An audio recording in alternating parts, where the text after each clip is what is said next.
In the middle of the night, Bridget Scholl, like dozens of her fellow Carolina Forest neighbors, was forced to leave her home in Walker's Woods.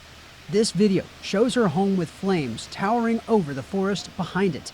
And this is what she returned to Sunday, March 2nd, 2025. And I thought at the beginning, I was like, I got this. It's fine, you know. I mean, you know, again, you don't know what you don't know. And so it's who knew that it was going to take as long? And who knew that I was going to have to fight as hard as I've had to fight?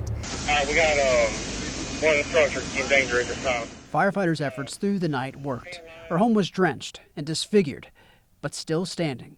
It really looked like melted skin. It just, you know, and the windows had cracks in it from the heat.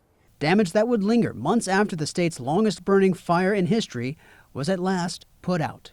It was not a process, a journey that I would wish on anyone.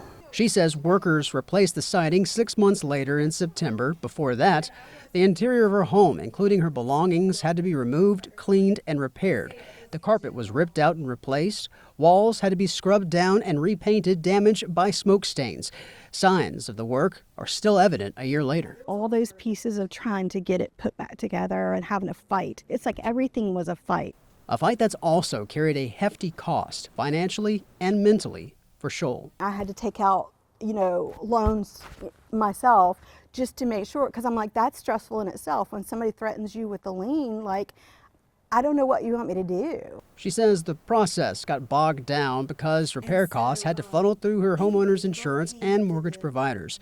She said contractors demanded payments for unfinished work, and she's still working to get reimbursed to cover the loans. How would you paint the picture of what this year was? Of 2025? One of the hardest years of your life?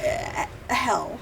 The total cost of the Covington Drive wildfire, we may never really know. A spokesperson for the State Department of Insurance tells me they didn't collect data on the insurance claims resulting from the fire. The one aspect of this journey that was a positive, for Scholl at least, she says, it was her neighbors. Community members who I spoke to off camera telling me they had to get their HVAC systems replaced, their fencing and siding repaired, some projects easier than others.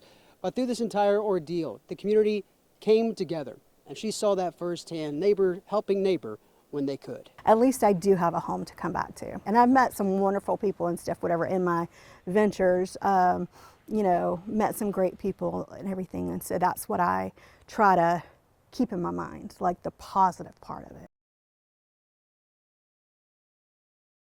At least before they started